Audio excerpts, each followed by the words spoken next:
Lucas capítulo 13, de 1 a 9. Ora, naquele mesmo tempo estavam presentes alguns que lhe falavam dos galileus, cujo sangue Pilatos misturara com os sacrifícios deles.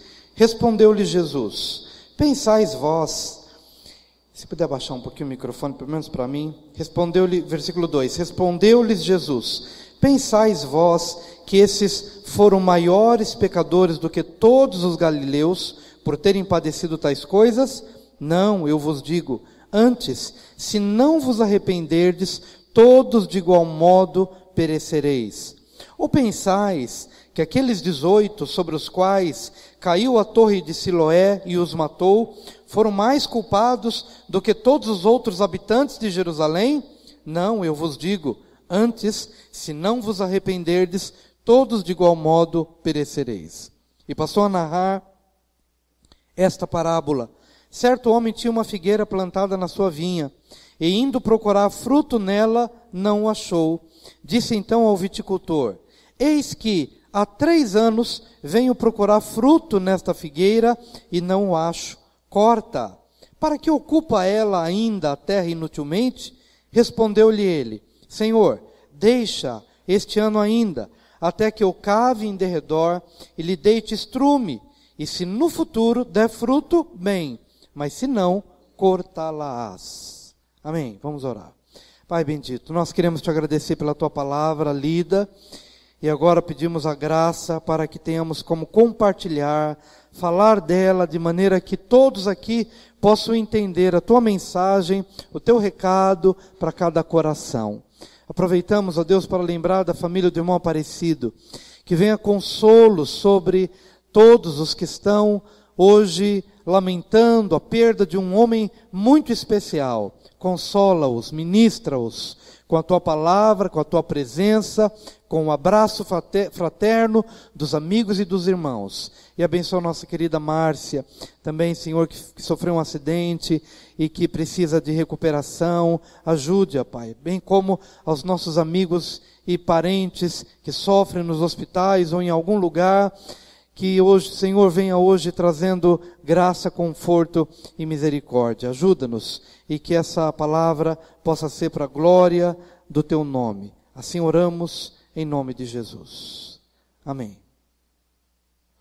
Hoje eu quero falar sobre desafios para um novo tempo. Vamos repetir essa frase? Desafios para um novo tempo. O que faz deste tempo que nós estamos vivendo um novo tempo? Não sei se os irmãos têm acompanhado, mas temos vivido um tempo profético. A nação de Israel completa neste ano 70 anos de organização do Estado de Israel. Muitas profecias giram em torno deste acontecimento, da nação de Israel, das palavras proféticas para o mundo. Coisas boas se configuram, mas também a palavra de Deus diz que nos últimos dias o amor de muitos se esfriaria em decorrência da multiplicação da iniquidade. Então nós temos visto que paralelamente a uma ação profética no mundo, há também um esfriamento da sociedade, porque se multiplica a iniquidade, e no multiplicar-se da iniquidade, as famílias são afetadas, a cultura é afetada, a educação é afetada, o emprego, a economia, tudo entra em turbulência, nada diferente daquilo que Jesus havia profetizado para o tempo do fim. Isso, por si só, fatores externos já apontam para cada um de nós que temos vivido um novo ciclo e precisamos compreender os desafios para esse novo tempo. Mas se nós não olharmos nenhum fator externo, basta olhar para dentro do nosso coração. Cada um aqui tem sido desafiado a cada domingo, a cada dia, a cada semana, a promover mudanças espirituais na sua vida, independentemente do cenário profético, porque é impossível a gente ouvir a palavra com o coração aberto e não se sentir impelido a promover mudanças e a dar início a novos ciclos, a ciclos de esperança, ciclos de fé, ciclos de oração. É impossível. Alguém que se devota com o coração aberto e é sincero sincero diante de Deus, é impossível não ser estimulado a promover mudanças e restauração na sua vida. Por isso, sejam por motivos externos ou pelos motivos internos, nós somos chamados a inaugurar novos ciclos. Porém, para que esses ciclos se iniciem, nós precisamos compreender quais os desafios que nos cercam. Não é fácil começar um novo tempo. Não é fácil inaugurar um novo ciclo. Demanda compreensão dos desafios que nos cercam, para que alguma coisa muito genuína possa se manifestar de dentro para fora. E eu penso que essa palavra, que esse texto bíblico nos apresenta pelo menos 5 desafios para os quais precisamos atentar. Em primeiro lugar, o desafio de mudar o olhar acerca dos que pecam, acerca dos que sofrem e acerca dos que prosperam. Vamos repetir isso. O desafio de mudar o olhar acerca dos que pecam, acerca dos que sofrem e acerca dos que prosperam. O texto bíblico começa com uma história que chegou aos ouvidos de Jesus. Ora, naquele mesmo tempo estavam presentes alguns que lhe falavam dos galileus, cujo sangue Pilatos misturara com os sacrifícios deles. Esse é o grupo dos que pecam. E Jesus se preocupa com essa história, porque os galileus já eram discriminados, porque era uma região de Israel, já meio famosa por se misturar com outros povos, com outros deuses. E nesse momento eles chegam para Jesus dizendo: Jesus, o Senhor viu que os galileus, aqueles galileus, Pilatos os tomou e os matou, e o sangue desses galileus impuros, pecadores, idólatras, foi misturado com o sacrifício que eles faziam aos seus deuses. Então Jesus, ouvindo aquela conversa, falou: escuta, pelo fato disso ter acontecido com eles, que aos olhos de vocês são do grupo dos pecadores, são do grupo da iniquidade, vocês acham que pelo fato disso ter acontecido com eles, isso faz deles mais pecadores do que os outros galileus, que não tiveram a mesma sorte, que não caíram nas mãos de Pilatos, que não morreram de uma forma tão trágica? O que vocês estão pensando?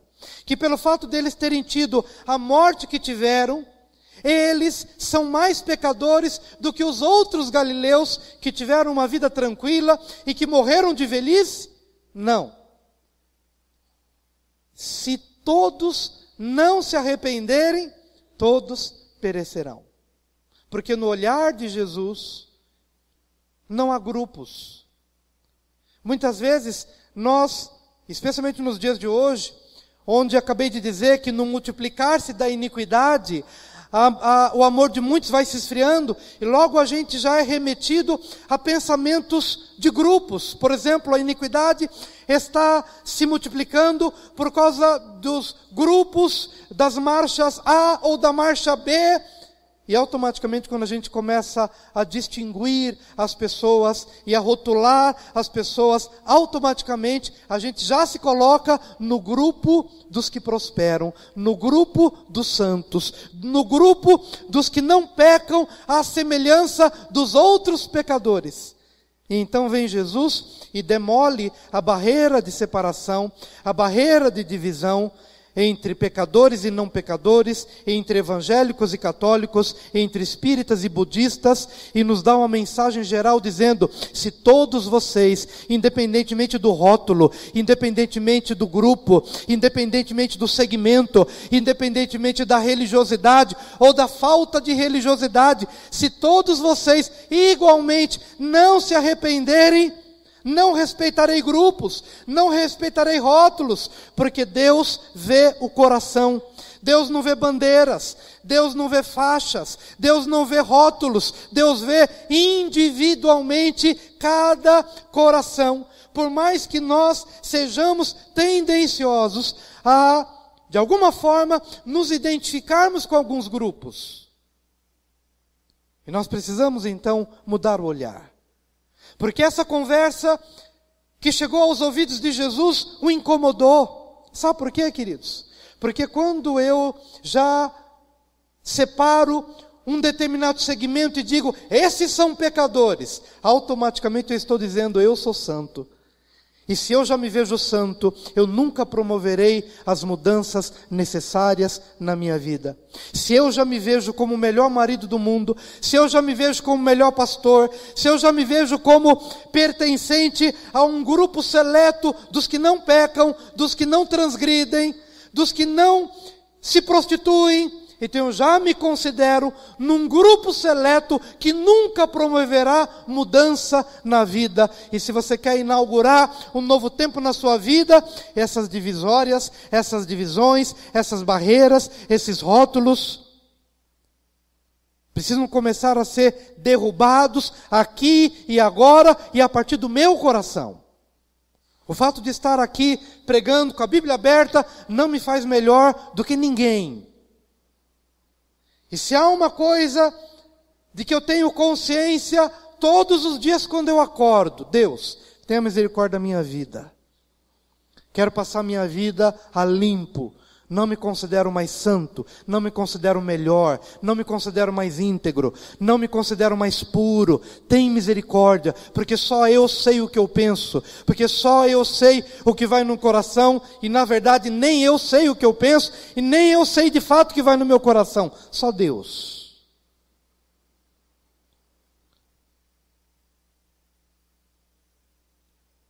Precisamos mudar o olhar acerca dos que pecam, segundo o nosso olhar. Mas precisamos mudar o olhar acerca dos que sofrem. Porque também a gente fica achando um bode expiatório, ou alguma culpa dos que sofrem.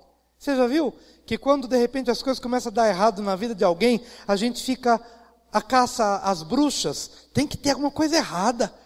Está desempregado, não tem dinheiro, não consegue colocar o filho numa escola boa, que zica, que coisa ruim, que coisa que não passa. E a gente fica já com o olhar julgador, dizendo, tem brecha, tem pecado.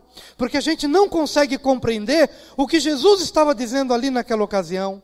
Porque o segundo grupo não é o grupo dos galileus, cujo sangue Pilato misturara com os sacrifícios deles, os galileus pecadores. O segundo grupo é dos 18, que infelizmente, por um infortúnio da vida, estavam no lugar errado, na hora errada, e que é o que acontece em centenas de lugares diferentes no Brasil e no mundo.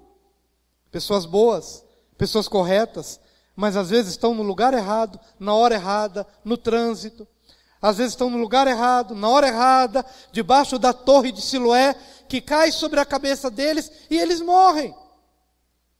E a gente fica buscando uma resposta. Por que morreram? Porque são mais pecadores do que os outros? E Jesus está dizendo, vocês acham que porventura, pelo fato deles terem sofrido o que sofreram, isso os torna mais culpados do que os outros habitantes de Jerusalém, que não morreram da mesma forma, que não tiveram esse infortúnio na vida? Vocês acham que pelo fato deles terem sofrido o que eles sofreram, com lágrimas, com dor, isso os torna mais culpados do que os outros que viveram uma vida tranquila e que morreram na avançada idade com saúde e em paz? Não. Porque se todos não se arrependerem, bons e maus, que tiveram vida tranquila, abastada, com conta bancária, bem empregados, filhos na escola, se esses não se arrependerem, igualmente perecerão como aqueles que de alguma forma também tiveram ou sofreram infortúnios na vida. Jesus então está colocando todo mundo no mesmo patamar. Falamos dos grupos, dos homossexuais, se eles não se arrependerem, se Jesus estivesse no dia de hoje dizendo, escuta, vocês separam então os homossexuais e os heterossexuais. Se ambos não se arrependerem, igualmente perecerão.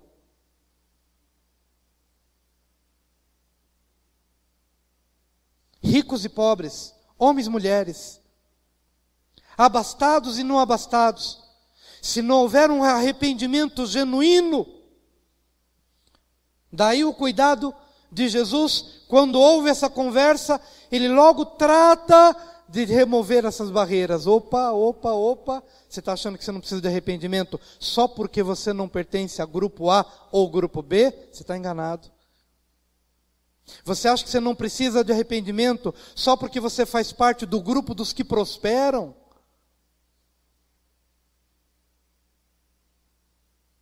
Dos que não passam perrengue na vida?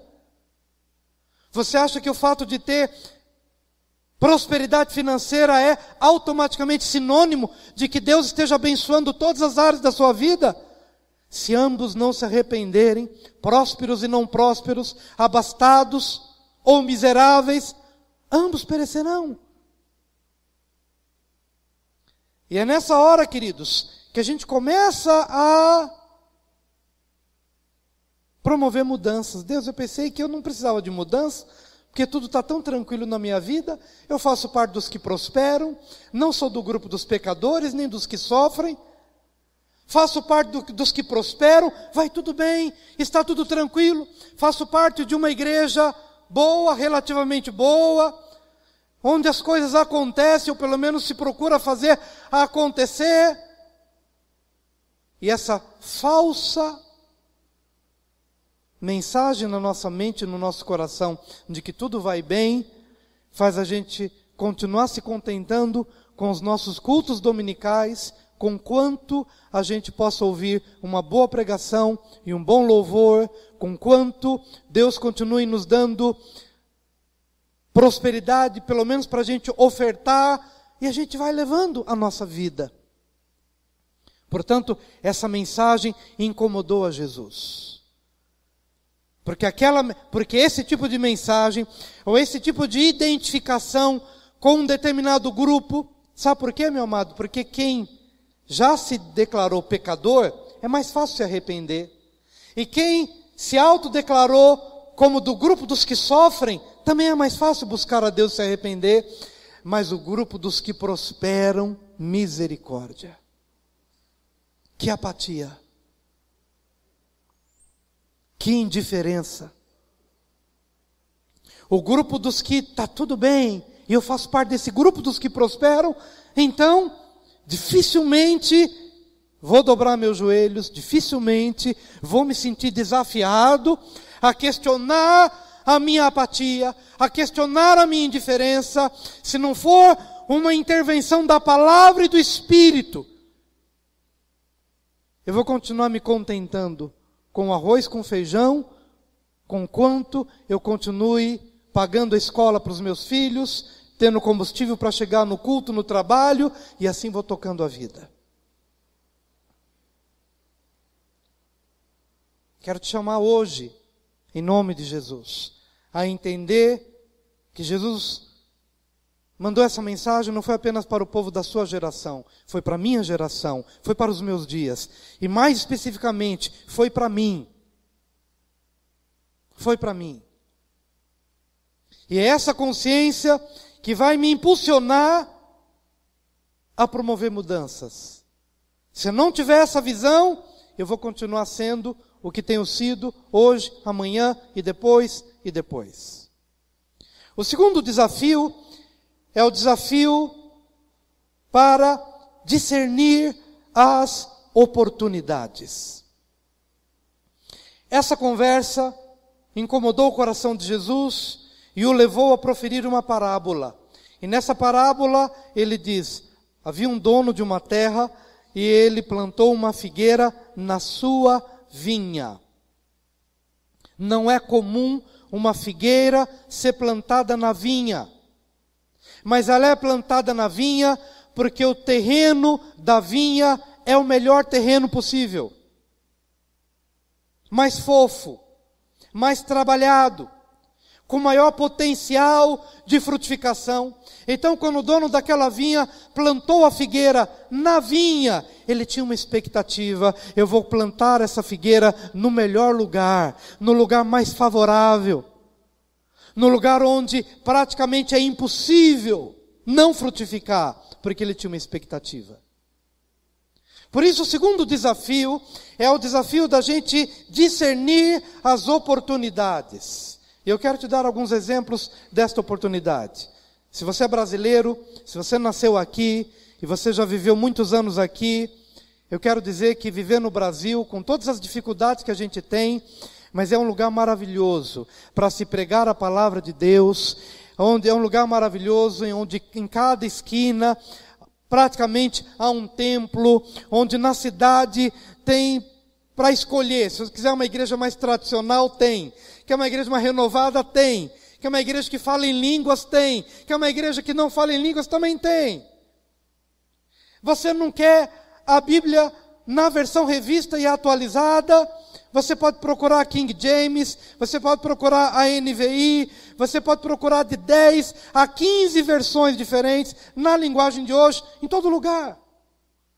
Se quiser passar 3 dias trancado no seu quarto, de jejum, apenas se expondo à palavra de Deus, você pode escolher pregadores nos Estados Unidos, em Ribeirão, no Brasil e no mundo, e passar 3 dias ininterruptamente se expondo à palavra, porque no Brasil é permitido pregar a palavra. Você foi plantado, você é a figueira plantada nessa vinha. Talvez já tenha circulado, já tenha chegado para você, chegou para mim pelo menos 2 vídeos da Bíblia chegando no avião, pousando numa ilha que havia recebido a Bíblia pela primeira vez. E os pastores se reuniram, pastores de cabelo branco, que há anos oraram para que a Bíblia chegasse na aldeia. E no dia que chegou, eles fizeram um culto em adoração, abraçaram a Bíblia, beijaram a Bíblia, porque nunca tinham lido, nunca tinham conseguido se expor a esse livro que está aqui na minha mão. O segundo vídeo, eles estão numa sala, tipo sala secreta, onde abre-se uma caixa num lugar onde não é permitido pregar a palavra, e abre a caixa, e então começa a se distribuir, e as pessoas vão como formigueiro, vão ali para pegar as Bíblias, e coloca no peito, e chora, e beija a Bíblia, e ora, e abre. Alguns, reverentemente, nem abrem a Bíblia, com medo de sujar, com medo de estragar, de tão sagrada, de tão especial. E leram a Bíblia pela primeira vez. E eu te pergunto, meu irmão, onde você está?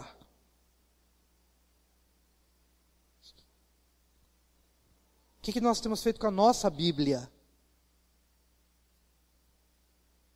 Talvez para alguns de nós, quando a gente abre, vem junto uma teia de aranha, porque nós estamos fartos.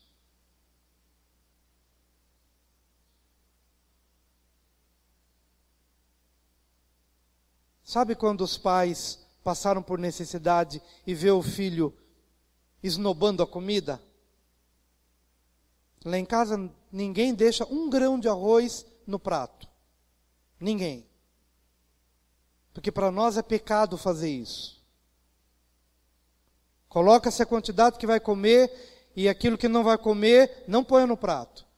Não sobra um grão de arroz. Porque nós sabemos de onde nós viemos.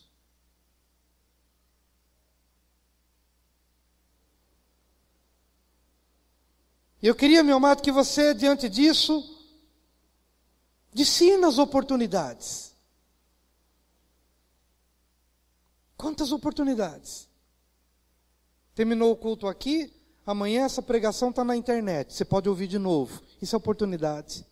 Terça-feira tem uma célula próxima da sua casa. Célula bonita, célula cheia, Bíblia aberta, células na cidade toda. Quarta de manhã tem gente orando aqui. Quinta, 7:30 da manhã, tem mulheres orando aqui. Sábado tem jovens se reunindo. Domingo, 8, 10, 18. Você pode escolher. Discirna as oportunidades. Discirna as oportunidades. Eis que um homem plantou uma figueira na sua vinha, no melhor lugar. Então a pergunta é, será que temos discernido as oportunidades que nos cercam? O que temos feito das oportunidades?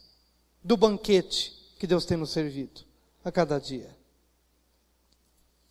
O terceiro desafio é o desafio de ajustar o nosso relógio.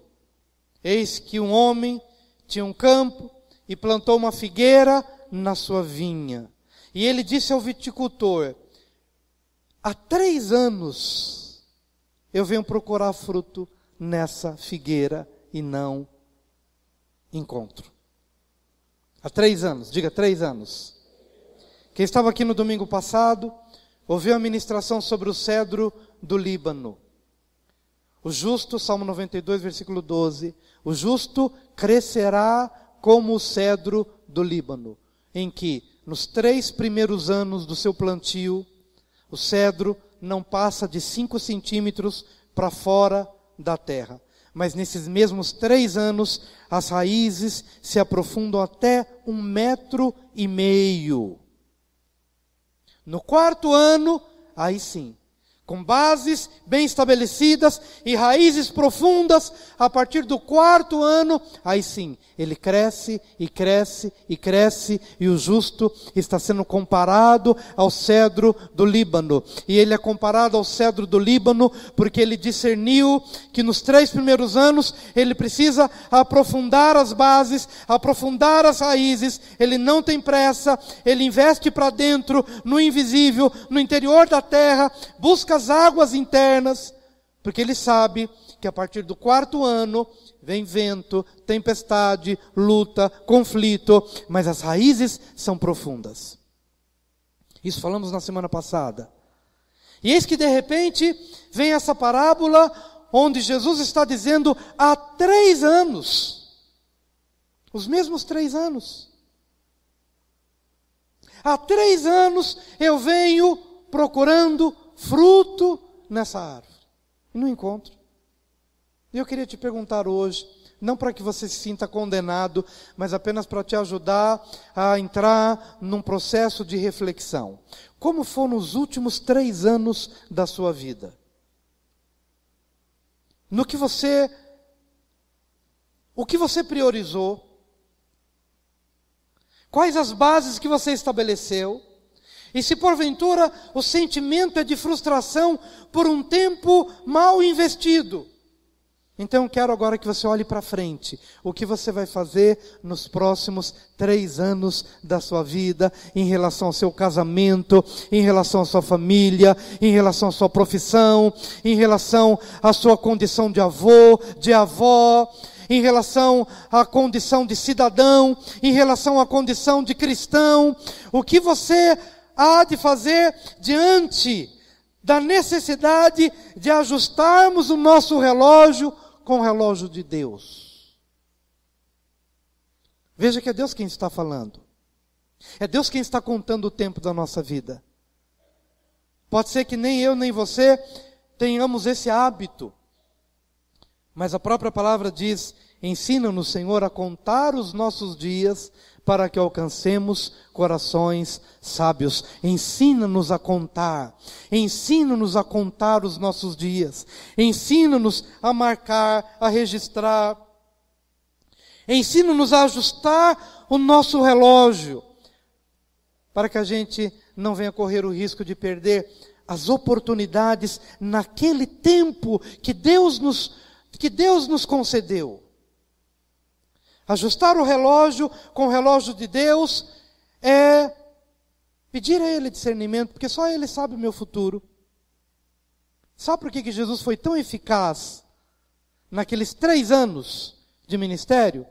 Porque Ele sabia contar os tempos. Ele sabia contar as Páscoas.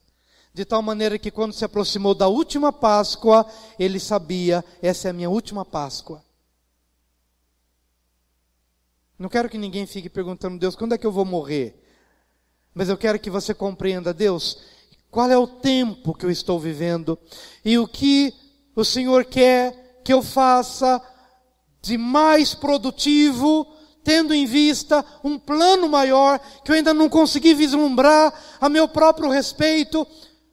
Mas qual é o chamado, qual é a vocação, qual é o propósito? Ensina-me a contar os meus dias para que eu seja certeiro, para que eu possa ir na direção certa, dentro de um propósito que talvez eu não tenha o vislumbre total, mas tu sabes a meu respeito.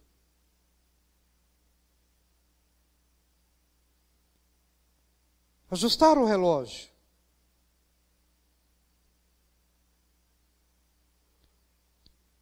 E não há dúvida no meu coração de que os próximos 3 anos da nossa vida ministerial aqui precisam ser os anos mais inteligentes, mais espirituais, mais de investimento.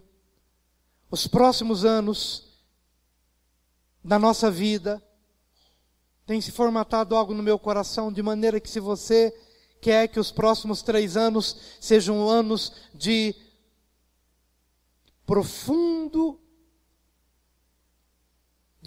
solidificação daquilo que você quer que aconteça, nós como igreja precisamos te ajudar. Eu como pastor preciso lhe ajudar. E aquilo que nós havemos de fazer como igreja precisa contribuir, precisa concorrer para que você possa alcançar isso na sua vida.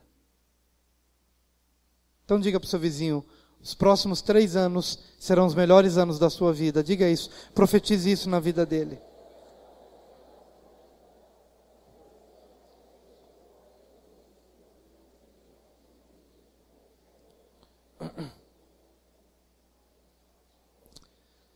Em penúltimo lugar, o 4º desafio é o desafio de compreender qual o fruto que se espera. Nós temos falado de fruto aqui. 3 anos eu busco fruto nessa árvore. Será que Jesus está falando de figo?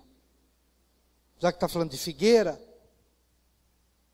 Será que ele está falando de fruto?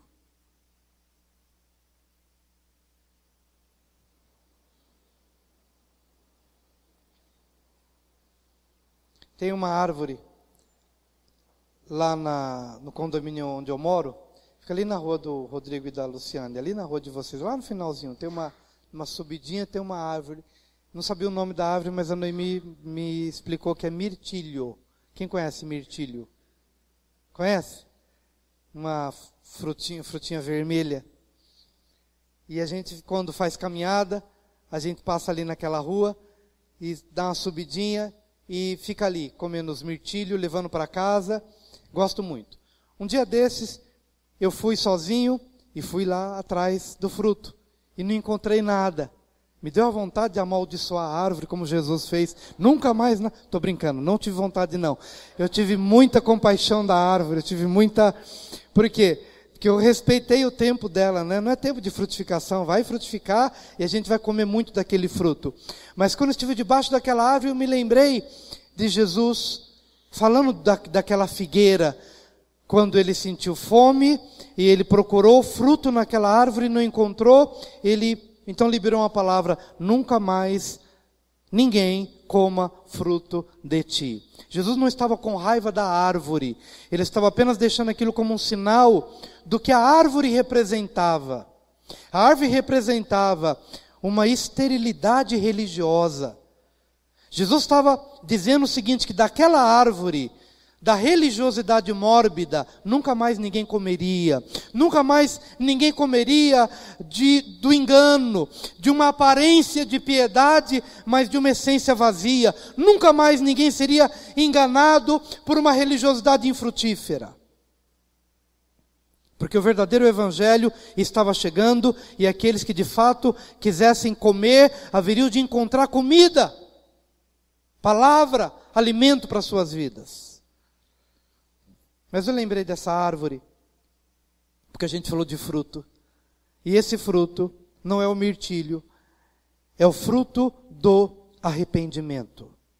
A partir do qual todos os demais frutos na nossa vida hão de se manifestar. Entenda o que eu quero dizer. A palavra de Deus fala do fruto do Espírito, que é amor, alegria, paz, bondade, benignidade, longanimidade, fidelidade, mansidão e domínio próprio. Está lá em Gálatas capítulo 5. Porém, não há amor, não há alegria, não há paz, não há bondade, nem benignidade, nem longanimidade, nem fidelidade, nem mansidão, nem domínio próprio. Se tudo isso não partir da base do arrependimento, precisamos compreender isso. Sabe por quê? Porque Jesus não prega reformas. Jesus não prega remendos. Quando a gente entende errado o Evangelho, sabe o que a gente faz? A gente vem para a igreja, a gente participa de uma reunião, e a gente é tocado numa determinada área, e a gente então toma uma decisão: eu vou melhorar nessa área. Eu vou ser um marido mais bondoso, ou eu vou ser um marido mais amoroso. Quero te dizer que isso não serve, não adianta, não resolve. Porque o Evangelho não tem uma proposta de melhorar em cima de algo que está podre. Quem é construtor sabe. Você não consegue levantar um edifício numa base apodrecida. Você tem que tirar o que é podre. Você tem que mudar a essência. Você precisa mudar a natureza. O Evangelho não é uma pregação de remendos. Não é você pegar uma roupa velha. Puxa, minha roupa velha rasgou, então eu vou pegar um tecido novo, cortar um tecido novo e colocar como remendo. Jesus diz que isso não serve. Porque remendo de pano novo numa vestimenta velha vai tornar maior a rotura. O que ele está querendo dizer é o seguinte: que o Evangelho não promove reformas em cima de uma natureza decaída.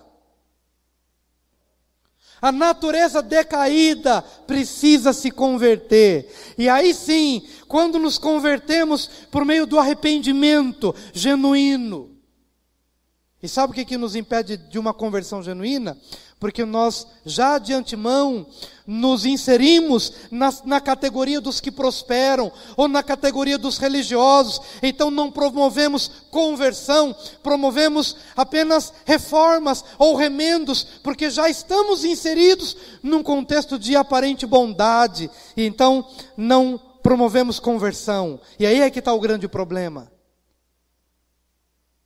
Tem que nascer de novo. Tem que mudar a natureza. Não se constrói em cima de um fundamento podre. Precisa mudar a essência.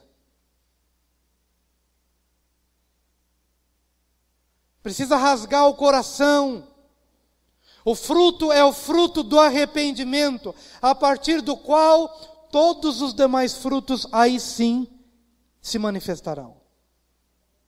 Na prática, isso quer dizer o seguinte: que eu vou sair daqui, eu não vou ser um marido mais bonzinho. Eu preciso me arrepender, eu preciso me converter, eu preciso me constranger, eu preciso me olhar no espelho e dizer: você é um orgulhoso, você só pensa em si. Você vive com a sua esposa há tantos anos e nunca pensou nela, nunca se preocupou com ela, nunca pensou no universo dela, nas preocupações dela, no temor dela. Converta-se, olhe-se no espelho e diga para você mesmo, de todo o seu coração, porque se você de verdade não se arrepender, não rasgar o coração, você vai sair daqui talvez reformado, mas não convertido. Você vai sair com uma vestimenta velha, mas feliz com o remendo que você pegou da palavra que foi pregada hoje. Mas isso não serve. Quando você lavar essa roupa, o remendo novo vai encolher, porque é novo. E o buraco vai se tornar maior, porque não se coloca remendo de pano novo em vestimenta velha. Ou seja, não se melhora uma natureza caída. Não se melhora uma natureza pecaminosa. Ou eu me converto genuinamente, com choro, com pranto, com lágrimas, como a carta de Tiago nos apresenta, convertei-vos. Isso com choro, isso com lágrimas. Por quê?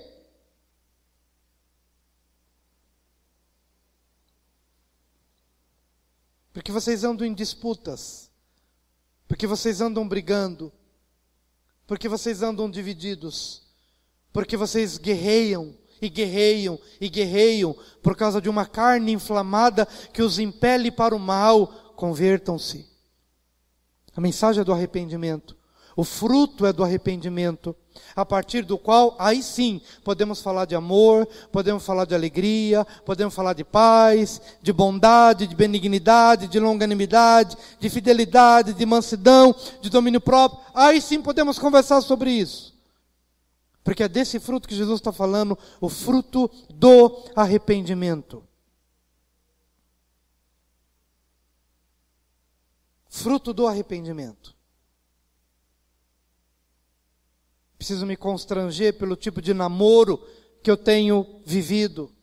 Preciso me constranger pela forma como eu gasto dinheiro. Eu preciso me constranger pela forma como eu jogo lixo para fora do carro. Eu preciso me constranger pela maneira como eu trato as pessoas que talvez façam parte do grupo A ou do grupo B, do qual eu não faço parte. Eu preciso me constranger, me envergonhar, me arrepender.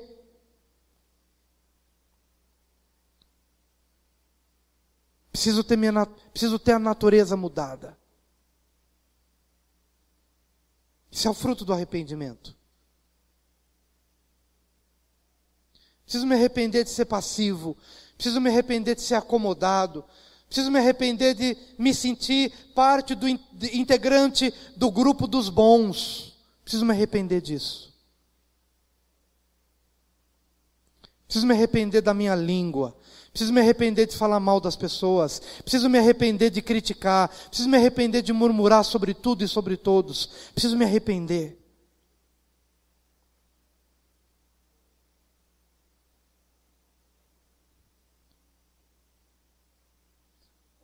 Quando eu mergulho nessa passagem, como procuro mergulhar na intensidade do coração de Jesus, é impossível alguém que ouve com bom coração permanecer do mesmo jeito. Mas apesar disso tudo, há 3 anos, Jesus passava, Jesus estava ali 3 anos em Israel, e apesar da presença dele, ele passava pelo comércio e ainda via gente explorando o próximo. Passava nos templos e ainda via fariseus ensinando as Escrituras, mas não tendo nenhum compromisso de viver as Escrituras. É disso que Jesus está falando. Há 3 anos que eu passo por Israel e olho para a religiosidade, e é uma religiosidade fria, mórbida, como a gente tem falado, moribunda. Há 3 anos que eu passo no comércio e eu continuo vendo as pessoas explorando as outras, colocando um preço exorbitante, explorando o pobre. Há 3 anos que eu passo pelas casas. Há 3 anos que eu passo pelas casas e não vejo pai transmitindo para os filhos. Não vejo pais procurando ser modelo, ser exemplo. Há 3 anos. Esse é o coração de Jesus.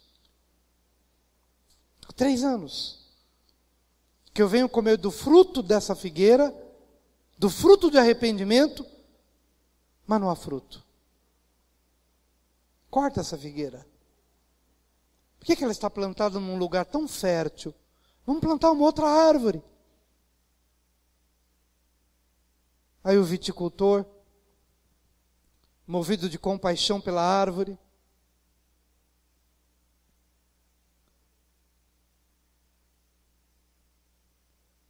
propôs o último desafio. Espera mais esse ano. Espera mais esse ano. Vamos fazer o seguinte, permita-me, ó proprietário, permita-me. Senhor, deixa este ano ainda.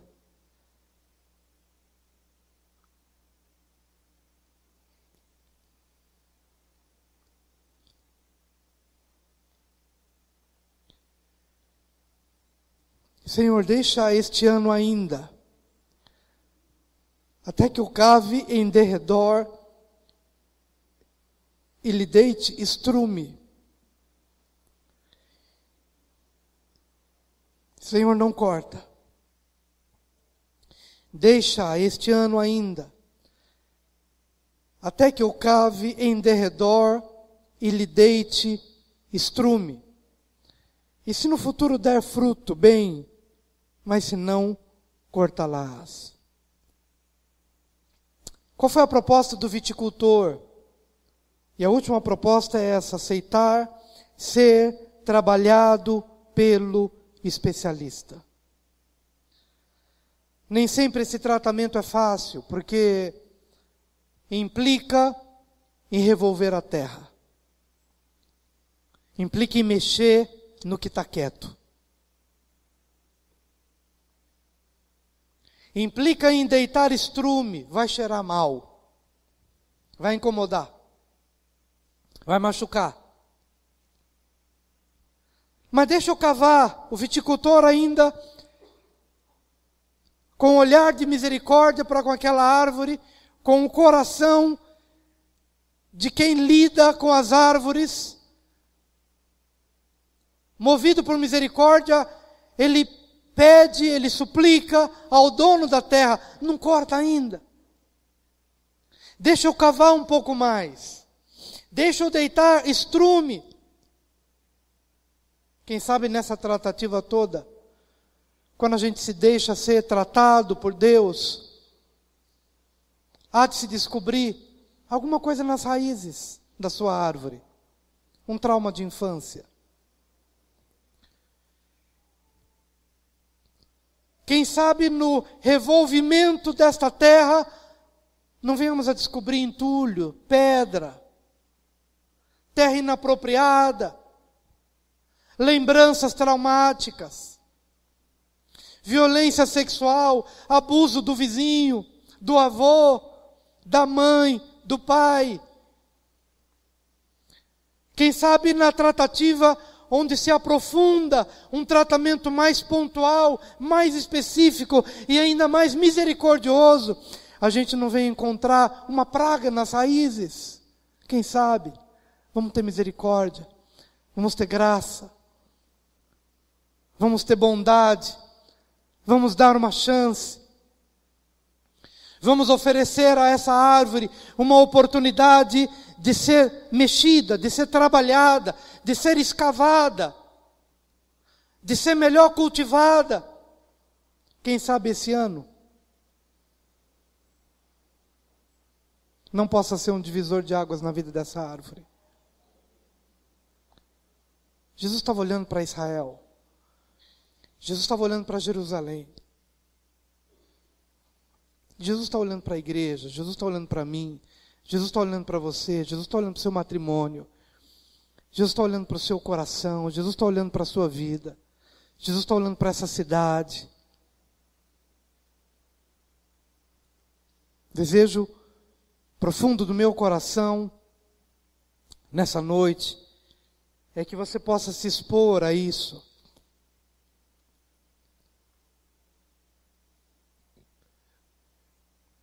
O desejo do meu coração é que você mergulhe na profundidade do coração de Jesus. E tome isso para si. Não tome isso para um grupo. Tome isso para si. Que você contemple os 3 últimos anos da sua vida e hoje, de verdade, possa compreender essa mensagem a fim de que você hoje possa estabelecer uma linha divisória e dizer: os próximos 3 anos da minha vida, eu vou viver o que Jesus quis que eu entendesse com essa pregação, com essa mensagem. E que eu tiver de oportunidade, junto à palavra, junto à igreja, junto às oportunidades, junto ao terreno no qual eu fui plantado, que eu tenha discernimento e aproveite tudo e valorize tudo. E que eu seja como um desses que não tiveram antes a oportunidade de conhecer a Bíblia, mas ao receberem pela primeira vez, colocaram no peito, beijaram e disseram: obrigado, Senhor, porque estou vivo e a Bíblia chegou nas minhas mãos. Senhor, obrigado pela igreja de que faço parte. Obrigado pelo tempo que eu estou vivendo. Obrigado pela família que eu tenho. O Espírito de Deus hoje possa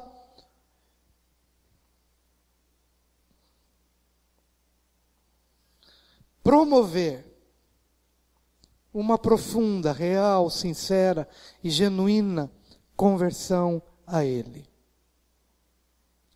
Eu gostaria de orar com você nesse momento. Por gentileza, vem aqui à frente. Vamos orar. Pai querido, nessa noite, buscamos a Tua face, Senhor.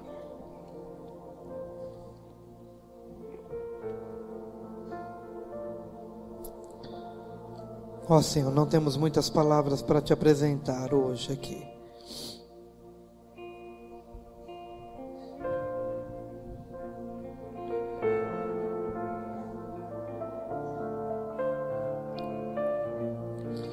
Mas apresentamos, Senhor, nossos corações, Senhor.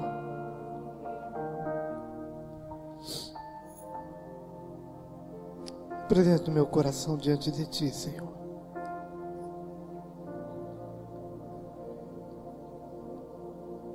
Oh Jesus, tenha misericórdia.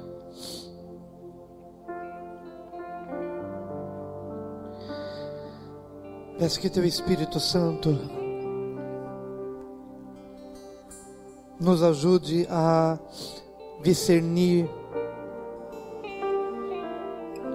quão profunda é essa palavra para cada um de nós. Que Teu Espírito possa colher esse fruto da nossa vida, o fruto de um arrependimento genuíno, sem o qual nenhum outro fruto conseguiremos manifestar em nossa vida.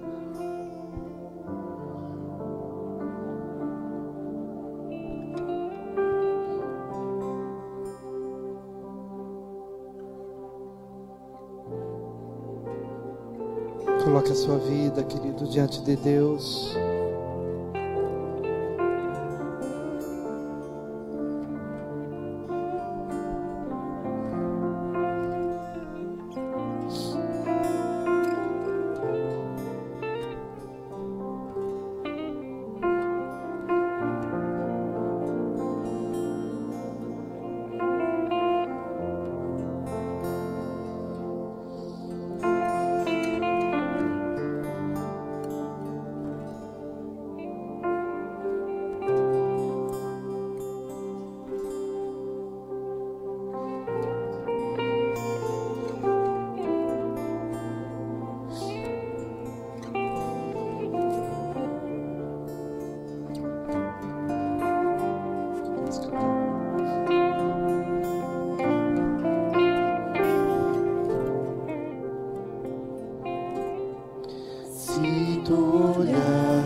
Faz-me, Senhor Jesus, eu ouvi a Tua voz falando ao meu coração nesta noite, e constrangido pelo Teu Espírito,